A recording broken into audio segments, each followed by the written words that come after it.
할렐루야, 샬롬. 9월 19일 매일 성경 말씀 묵상 주님의 이름으로 시작합니다. 역대하 5장 1절부터 14절의 말씀입니다. 솔로몬이 여호와의 전을 위하여 만드는 모든 일을 마친지라. 이에 솔로몬이 그의 아버지 다윗이 드린 은과 금과 모든 기구를 가져다가 하나님의 전 곳간에 두었더라. 이에 솔로몬이 여호와의 언약궤를 다윗성 곧 시온에서부터 메어 올리고자 하여 이스라엘 장로들과 모든 지파의 우두머리 곧 이스라엘 자손의 족장들을 다 예루살렘으로 소집하니 일곱째 달 절기에 이스라엘 모든 사람이 다 왕에게로 모이고 이스라엘 장로들이 이름에 레위 사람들이 궤를 매니라. 궤와 회막과 장막 안에 모든 거룩한 기구를 메고 올라가되 레위인 제사장들이 그것들을 메고 올라가매 솔로몬 왕과 그 앞에 모인 모든 이스라엘 회중이 궤 앞에서 양과 소로 제사를 드렸더니 그 수가 많아 기록할 수도 없고 셀 수도 없었더라. 제사장들이 여호와의 언약궤를 그 처소에 메어 드렸으니 곧 본전 지성소 그룹들의 날개 아래라. 그룹들이 궤 처소 위에서 날개를 펴서 궤와 그 채를 덮었는데 그 채가 길어서 궤에서 나오므로 그 끝이 본전 앞에서 보이나 밖에서는 보이지 아니하며 그 궤가 오늘까지 그곳에 있으며 궤 안에는 두 돌판 외에 아무것도 없으니 이것은 이스라엘 자손이 애굽에서 나온 후 여호와께서 그들과 언약을 세우실 때에 모세가 호렙에서 그 안에 넣은 것이더라.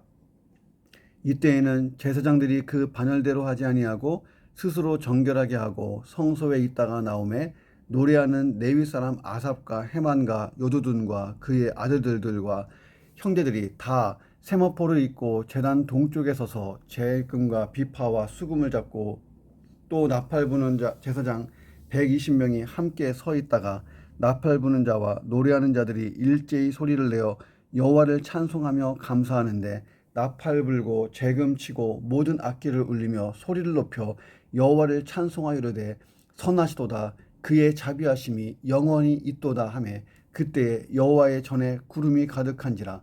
제사장들이 그 구름으로 말미암아 능히 서서 섬기지 못하였으니 이는 여호와의 영광이 하나님의 전에 가득함이었더라. 아멘. 역대하 5장을 보고 있습니다. 우리 성경을 펴놓고 같이 묵상합니다. 이 본문을 보면 언약궤의 예루살렘 성전 안에 있는 지성소 안치식에 대하여 다루고 있습니다. 언약궤가 안치되는 거예요. 어디에? 예루살렘 성전 안에 있는 지성소에 안치되는 이 안치식에 대해서 다루고 있습니다. 자, 솔로몬이 이스라엘의 백성들의 대표자들을 예루살렘으로 소집했고 여호와의 언약궤를 다윗성으로부터 성전으로 메어 올립니다. 성전 건축이 끝났고 모든 게 준비됐으니까 메어 올린 언약궤는 성전 안의 지성소 두 그룹 날개 아래에 안치됩니다. 자, 이 모양은 이 유튜브나 아니면 이 SNS를 찾아보면 이 이미지를 찾을 수가 있어요. 자, 그리고 모든 제사장들과 성전 찬양단들이 성소 밖 제단 곁에 서서 여호와 하나님을 찬양합니다. 그 찬양이 울려 퍼지자 여호와의 영광이 성전에 가득 임재한 것으로 오늘 본문이 이렇게 맞춰지고 있습니다.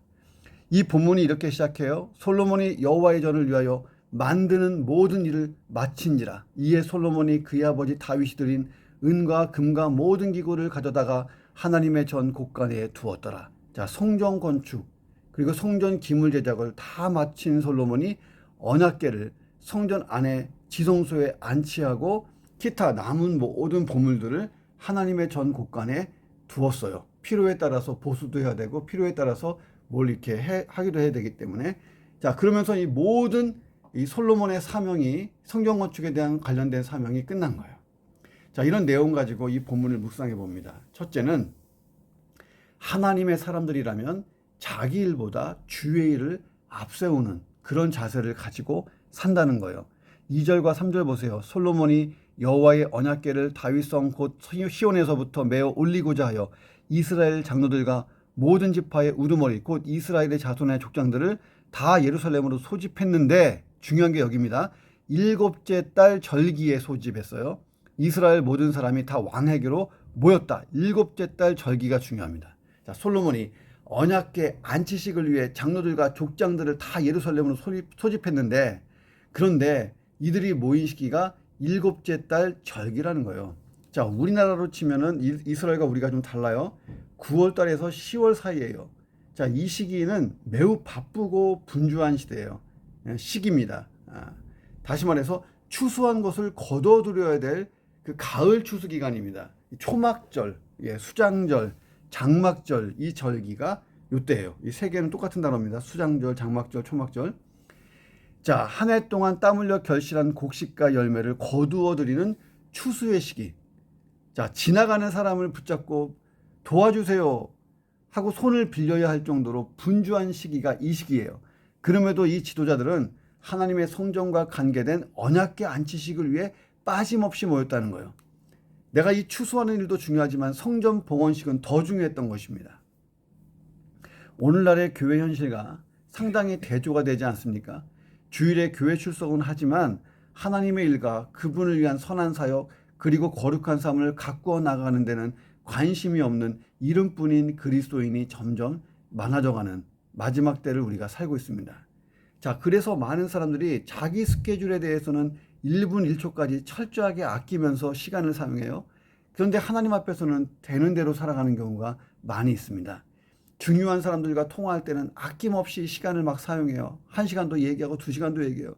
자, 그런데 하나님 앞에 기도하자고 모이자고 기도하러 오세요 하는 기도하기 위한 잠깐의 시간도 할애하기가 어려운 사람들이 참 많다는 거예요. 정치, 스포츠, 여행, 레저, 쇼핑, 다양한 분야에 대해서 자기 지식을 막 쏟아놓고 자랑하고 이야기하는 것을 좋아합니다. 그런데 복음을 전하고 자기의 간증을 나누는 일을 상당히 부끄러워하는 시대를 살고 있습니다. 자, 주님은 우리에게 자기의 시간과 스케줄을 가지지 말고 열심히 주의 일만 하라고 말씀하신 적이 없어요.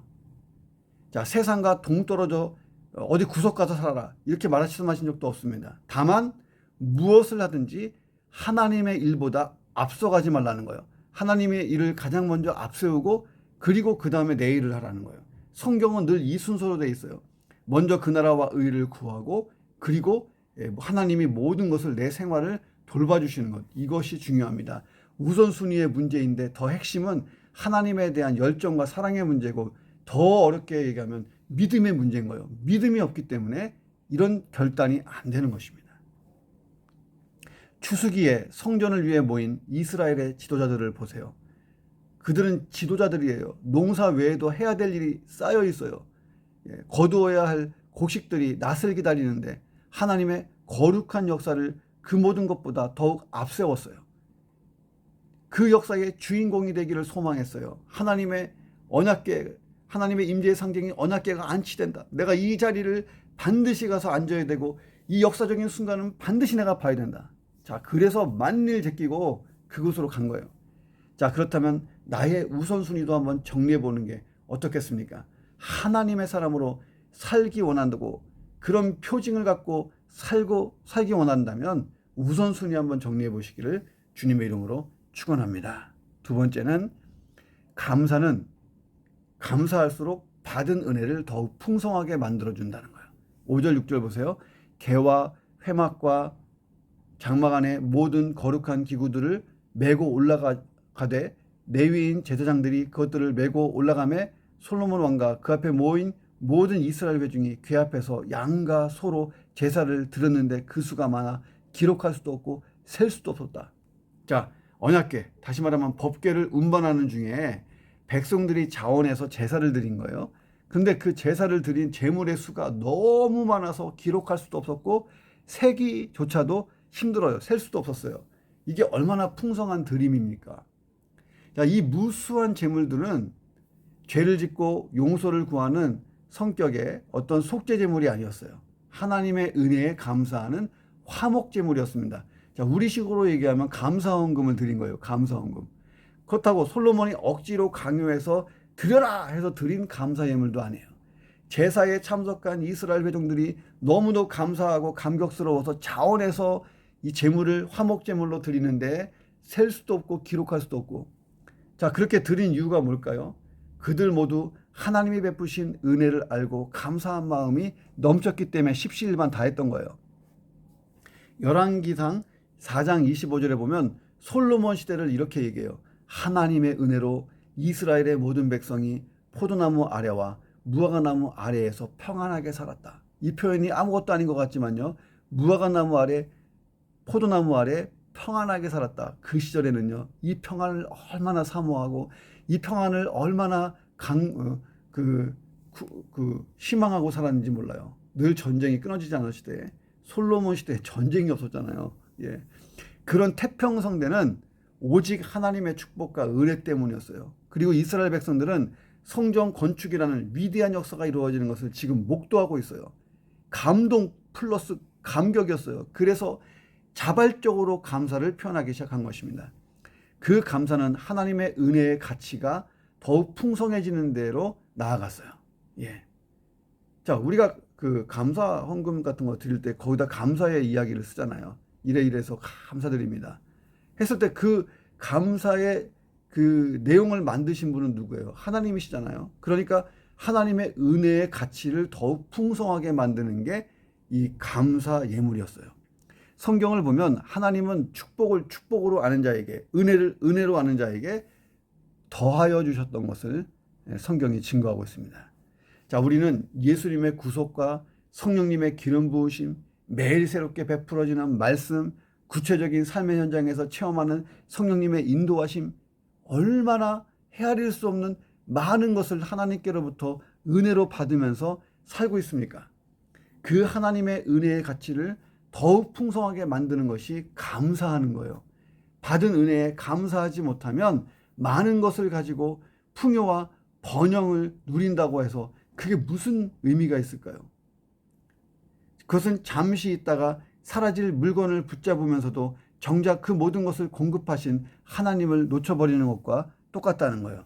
자, 그렇다면 감사를 통해서 하나님의 은혜의 가치를 더욱 높이고 더 큰 하나님의 은혜를 또 누리고 더 가치를 높이고 누리고 감사하고 은혜의 가치를 높이고 은혜가 다시 또 쏟아지고 선순환의 아름다운 역사를 내 인생 속에서 계속해서 경험해 보시기를 주님의 이름으로 축원합니다.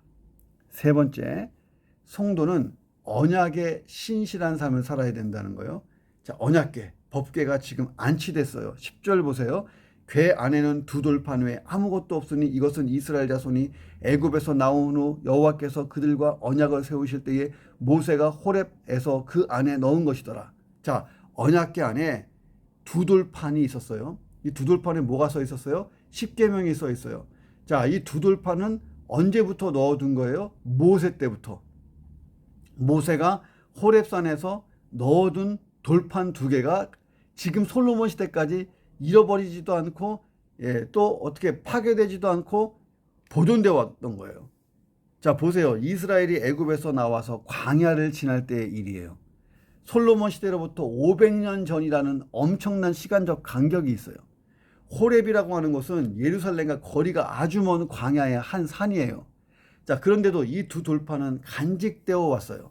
그리고 성전을 봉헌하는 과정 속에서 성전의 중심인 지성소에 안치되고 있습니다. 이 두 돌판이 언약궤 속에 들어있어서 시간과 공간을 초월해서 이 두 돌판이 간직될 수 있었던 이유, 하나님이 보호하셨지만 하나님이 이 두 돌판이 안전하게끔 역사하셨지만 그 이유가 뭐냐는 거예요. 500년 동안 잘 간직해온 이유가, 자, 하나님이 아브라함과 처음 언약을 맺으실 때에 이 언약에 대해서 한번 봅시다. 이 언약이라는 말은 시브리어로 카라트라는 단어예요. 1차적으로는 자른다, 끊는다 이런 뜻이 있어요. 하나님은 아브라함에게 나에게 제사 드리려면 재물을 전부 쪼개놓으라고 말씀하셨어요. 아브라함이 재물을 쫙 쪼개놨죠. 자, 그리고 하나님이 불로 그 사이를 확 지나가셨어요. 태우면서. 자, 그리고 아브라함과 언약을 맺으십니다. 이 본래 언약이라는 것은 그래서 피로 맺은 약정, 생명을 건 약속이라는 뜻이 있는 거예요.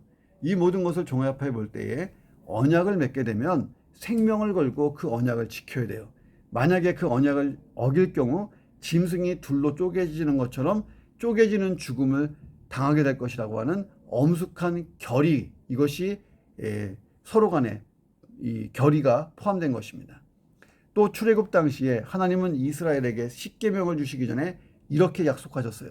세계가 다 내게 속하였나니 너희가 내 말을 잘 듣고 내 언약을 지키면 너희는 모든 민족 중에서 내 소유가 되겠고 너희가 내게 대하여 제사장 나라가 되며 거룩한 백성이 되리라. 자, 그 이후로 하나님은 신실하게 이 약속 언약을 지켜오신 거예요. 성전 지성소에 반드시 안치되어야 할 언약궤, 곧 하나님의 언약과 보호를 상징하는 언약궤의 두 돌판을 시간과 공간을 초월하여 하나님이 보존시켜 주셨어요. 그것을 지성소에 안치하게 하심으로 그 언약, 아브라함 때부터 내려온 이 언약, 아브라함 또 모세를 통해서 다윗을 통해서 온 이 언약이 실제로 이루어지고 지금도 유효한 거예요. 그 언약은 예수님에게로 연결되잖아요. 하나님은 세우신 언약, 약속의 신실한 분이세요. 창세기 3장 15절에 보면 범죄한 인간을 구원하고 회복시킬 것을 하나님이 약속하셨어요. 아담이 살던 시절에 세워진 언약입니다. 자, 그런데 이 언약이 지켜질 때까지 얼마나 많은 시간이 지나서 예수님이 오세요. 하나님은 이 약속을 지키기 위해 독생자 예수 그리스도의 목숨까지 희생시키셨습니다. 시간과 공간을 뛰어넘어 저와 여러분이 이 언약의 혜택을 지금 받고 있다는 거예요. 자, 성경 보세요. 성경을 다 읽어보면 하나님은 언제나 언약에 신실했어요. 그런데 이스라엘 백성들은 언약에 불성실했어요. 그런데 하나님이 신실하시기 때문에 이 언약이 깨지지 않고 이어진 거예요. 오늘 나의 상황, 우리의 상황도 그렇지 않습니까? 우리는 수없이 하나님의 말씀을 묵상하고 그 말씀대로 살잖아요. 수없이 그 언약을 깨뜨릴 때가 많아요. 그런데 하나님은 변함없이 언약 약속을 지키세요. 하나님의 신실하심이 아니었다면 우리는 이미 언약에서 떨어져 나갔을 거예요. 그렇다면 나도 하나님처럼 언약에 신실하려는 노력을 해야 되지 않겠습니까? 말씀을 읽고 묵상하고 그 말씀이 내게 준 말씀이라면 지키려고 노력하는 거예요. 날 구원하신 언약, 십자가의 구속의 사건과 그 은혜, 영원한 생명을 주시고 영화로운 부활을 예고하시며 새하늘과 새 땅 곧 천국을 기업으로 주신다는 그 언약, 여러분 믿습니까? 자, 믿는다면 그 언약에 걸맞는 하나님의 백성으로 사시고 성도로 사시고 하나님의 자녀요 그리스도인으로 신실하게 잘 살아야 되지 않겠습니까? 하나님은 내가 천국 들어갈 때까지 이 언약에서 한 번도 후퇴하지 않고 신실하게 진실하게 끝까지 영원히 지키실 거예요. 자, 그렇다면 나도 최선을 다해서 하나님의 은혜에 반응해 보시기를, 오늘도 그렇게 하시기를 주님의 이름으로 축원합니다. 네 번째, 마지막입니다. 하나님은 우리의 믿음의 고백 가운데 임재하신다는 거예요. 우리가 믿음으로 하나님 이름을 부르고 하나님을 찬양하고 하나님에 대해서 간증할 때에 그 고백 가운데 하나님이 같이 계신다는 거예요. 그러니까 날마다 신앙 고백, 내 입술로 하나님을 찬양하고 내 입술로 뭔가 감사를 표현하고 하나님 하는 것, 자, 그 순간에 하나님은 우리 가운데 와 계시다는 거예요. 자, 언약궤가 안치되고 하나님께 찬송하고 감사를 드리는 장면이 멋있게 나와요. 12절 13절. 노래하는 레위 사람 아삽, 헤만, 여두둔 그의 아들들과 형제들이 다 세마포 있고 제단 동쪽에 서 있고 재금과 비파와 수금을 잡고 또는 나팔 부는 제사장 120명이 함께 서 있다가 나팔 부는 자와 노래하는 자들이 일제히 소리를 내서 여호와를 찬송하며 감사하는데 나팔 불고 재금 치고 모든 악기를 울리며 소리 높여 여호와를 찬송하이로되 어떻게 찬송합니까? 선하십니다. 하나님, 하나님의 자비하심이 영원할 것입니다. 자, 이렇게 믿음의 고백을 하니까 여호와의 전에 구름이 가득했어요. 구름이 가득한 것은 하나님의 임재를 그렇게 표현한 것이 구약적인 표현입니다. 자, 노래하는 레위인 아삽, 헤만, 여두둔, 이 사람들은요 다윗 때부터 찬양대의 대표자였어요. 예, 그러니까 아마 예배 주보의 앞에 나오는 성가 대장들이었어요. 예. 자, 대표자로 뽑혀서 그 직무를 감당했던 사람들입니다. 자, 그들은 언약궤 안치시기에 즈음하여 하나님을 찬양하기 위해 악기란 악기는 다 들고 서 있었어요. 잠시 후에 언약궤가 딱 안치되니까 레위인의 찬양대의 악기가 쫙 하고 울리고 노래가 쫙 나가는데 여호와의 선하심 그의 자비하심이 영원함을 막 선포했어요. 어마어마했을 거예요. 타임머신 타고 돌아가서 진짜 보고 싶어요. 그때 여호와의 전에 구름이 가득, 여호와의 전에 구름이 가득하다. 이것은 하나님의 임재하심을 상징적으로 보여주는, 우리가 하나님을 볼 수가 없잖아요. 그러니까 하나님이 내가 너희와 지금 함께하고 있다는 것을 보여주기 위하여 사람이 볼 수 있는 방법, 구름이 가득한 것으로 표현하신 거예요. 보여주시는 거예요. 표징으로. 성경에서는 하나님의 임재나 현현이 종종 구름으로 형상화된다 하는 것이에요. 그런데 우리가 주목할 게 뭐냐면 이런 겁니다. 하나님의 언약의 상징으로서 언약궤가 성전에 안치되자마자 그 즉시로 하나님의 영광의 임재가 나타난 것이 아니에요. 언약궤는 잘 안치됐어요. 아무 일도 없어요. 자, 그런데 레위인 찬양대 악기가 울리고 그들이 하나님의 선하심과 자비하심을 막 찬양하니까 찬양할 때에 성전에 가득히 구름이 임하면서 여호와의 임재가 일어난 거예요. 자, 보세요. 하나님이 임재하는 방법, 하나님이 임재하시는 타이밍은요, 종교적인 표상이나 상징에 의해서 이루어지지 않아요. 성전이 멋있고 앞에 뭐가 막 찬란하게 있다고 해서 하나님의 임재가 일어나지 않는다는 거예요. 하나님의 임재는 어디에서 일어나느냐? 하나님에 대한 진실한 믿음의 고백 가운데 이루어진다는 거예요. 자, 유럽에 여행하다 보면 많은 성당, 훌륭한 성당들이 많이 있잖아요. 다 두오모 성당, 아주 대성당. 예, 두오모, 가는 곳마다 두오모가 있어요. 예, 거기에 보면 그 안에 얼마나 종교적인 표상을 잘 해놨는지, 또 상징적인 표현들이 얼마나 많고, 조각물, 그림, 프레스코와 뭐 앞에 금방 물린 뭐 청동에다가 새겨진 막 참 많아요.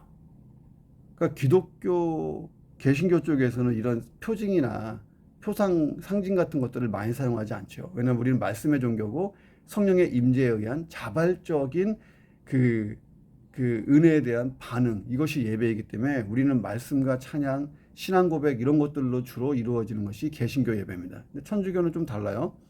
자, 그런데 저도 여기저기를 이렇게 다녀보니까 어떠냐면은 진짜 중요한 것은요, 하나님의 임재는요, 우리의 입술에서 나오는 진실한 믿음의 고백이 터졌을 때 임하는 거예요. 어떤 커다란 상징이나 표징도 좋은데 예배하는 자들이 모여서 쫙 찬양하고, 여호와는 선하시다, 여호와는 인자하시다, 그리고 우리에게 베푸신 하나님의 은혜를 막 간증하고 찬양하고 기도하고 하는 가운데에 여호와의 임재가 일어난다는 거예요. 자, 이건 장소의 문제, 어떤 시각의 문제가 아니에요. 내면에서 올라오는 감동, 성령의 감동이 참 중요한 거예요. 자, 우리의 믿음의 고백 가운데 하나님이 임재하시고 성령이 역사하신다. 자, 하나님은 종교적 수단, 표징, 어떤 상징, 표상, 성물, 이렇게 불리는 어떤 물체를 통해서 우리에게 임하지 않는다는 거예요. 그래서 기독교는 철저하게 종교개혁할 때 성상 숭배를 거부해버린 거예요. 하나님은 당신의 존재와 능력을 확신하고 찬양하고 겸손히 은혜를 구하는 성도들의 믿음의 고백 가운데 임하시는 거예요. 예수님도 말씀하셨잖아요.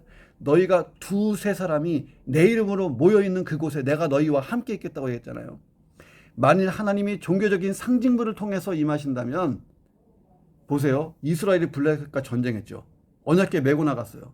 반드시 그러면 이겼어야 되죠. 왜? 언약궤 속에 하나님이 진짜 계시면. 근데 블레셋이 이겼잖아요. 예. 그들이 패했어요.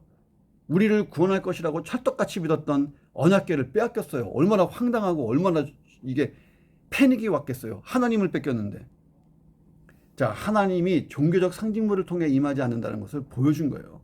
자, 바벨론이나 로마에게 멸망할 당시에 사람들은 하나님의 임재의 상징적인 처소였던 성전이 있는 예루살렘 성 안에 있는 성전에 다 모였어요. 이 성전에 우리가 있는 한 예루살렘은 멸망하지 않을 거고, 혹시 예루살렘 성이 무너지더라도 성전만큼은 안 무너지고 보호될 것이다. 천군 천사가 와서 성전을 막고 감싸고 저 로마 군대, 바벨론 군대를 밀어낼 거라고 생각했어요. 그런데 그들의 기대와 달리 예루살렘 성이 멸망했고 성전도 다 파괴됐어요. 이유가 뭡니까? 하나님의 임재가 이미 떠났기 때문이에요. 자, 하나님이 임재하시는 유일한 곳은 뭐냐면 하나님께 대한 믿음의 고백이 있는 곳이에요. 하나님은 당신의 이름으로 모이고 믿음이 고백되는 곳에는 아무런 종교적 상징물이 없다 할지라도 임재하세요. 그러나 아무리 확고해 보이는 종교적 상징물이 있다 해도 하나님께 대한 진실한 믿음의 고백이 없다면 하나님은 그곳에 임재하지 않으세요. 자, 오늘날 종교적 상징물로 교회 건물이나 십자가 등을 들 수 있죠. 교회 건물이 크고 화려하게 짓기를 좋아하고 그러한 교회 건물에 하나님이 임재하신다고 생각해요.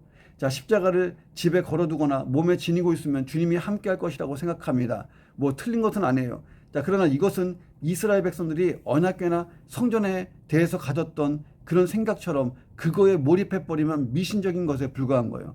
물론 교회 건물과 십자가는 종교적인 상징물이고 나름대로 의미가 있어요. 그러나 교회 건물도 십자가도 또 하나님의 말씀을 담은 성경책조차도 하나님께 대한 진실한 믿음의 고백이 없으면 아무런 의미가 없는 물체일 뿐이라는 거예요. 오늘 나의 삶에 믿음의 고백이 있는 것이 중요합니다. 하나님을 찬양하며 감사하며 고백하는 거예요. 믿음으로.